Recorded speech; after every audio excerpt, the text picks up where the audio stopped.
Hello guys, dalam video kali ini aku nak kongsikan berkenaan dengan head to head perlawanan melibatkan pasukan Malaysia menentang pasukan Vietnam yang akan berlangsung di Stadium Nasional Bukit Jalil pada malam ini 10 Jun 2025. Hari ini merupakan perlawanan penting untuk Harimau Malaya apabila mereka bakal bertemu Vietnam yang juga merupakan gergasi Asia Tenggara bagi perlawanan kedua kelayakan Piala Asia 2027. Perlawanan ini sangat penting untuk Harimau Malaya kerana satu sahaja pasukan yang dapat layak ke pusingan seterusnya secara terus jika menjuarai kumpulan ini. Untuk rekod head to head kedua-dua pasukan menyaksikan Malaysia memiliki rekod buruk dengan Vietnam apabila sepanjang 17 perlawanan Malaysia hanya menang 2 kali sahaja dan kalah 13 kali dan seri 2 kali. Rekod ini sangat buruk untuk Harimau Malaya dan kita bimbang ia akan melarat dalam perlawanan hari ini, dan pada masa yang sama kita mengharapkan ada keajaiban dan juga di bawah jurulatih baru dapat memenangi perlawanan menentang Vietnam yang akan berlangsung pada malam nanti. Jom aku kongsikan beberapa fakta menarik berkaitan dengan head to head Malaysia lawan Vietnam. Jumlah perlawanan macam aku beritahu tadi, 17 perlawanan kesemuanya, semua kejohanan, dan Malaysia hanya menang 2 kali, kalah 13 kali dan juga seri 2 kali. Untuk rekod jumlah gol pula, kita saksikan yang pasukan Vietnam telah menjaringkan 30 gol manakala pasukan Malaysia hanya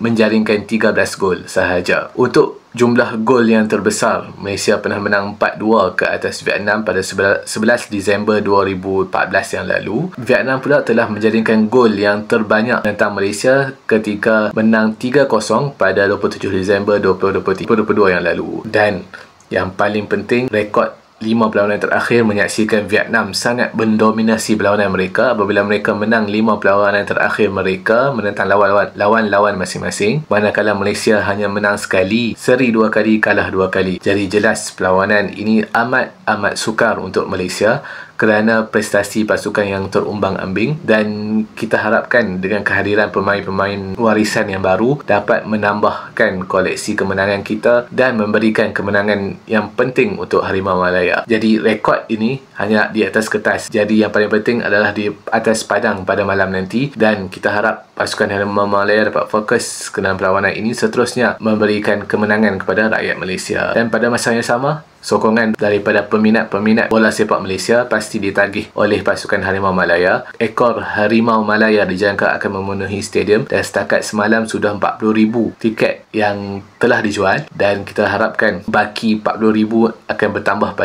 pada hari ini, pagi ini, menjelang aksi lawanan menentang Vietnam pada malam nanti. Jadi untuk fans-fans Harimau Malaya, pastikan korang like, share dan subscribe channel ini untuk update terkini berkaitan dengan live dan juga update terkini berkaitan dengan perlawanan Malaysia menentang Vietnam yang akan berlangsung pada malam ini. Jangan lupa like, share dan subscribe tau. Terima kasih.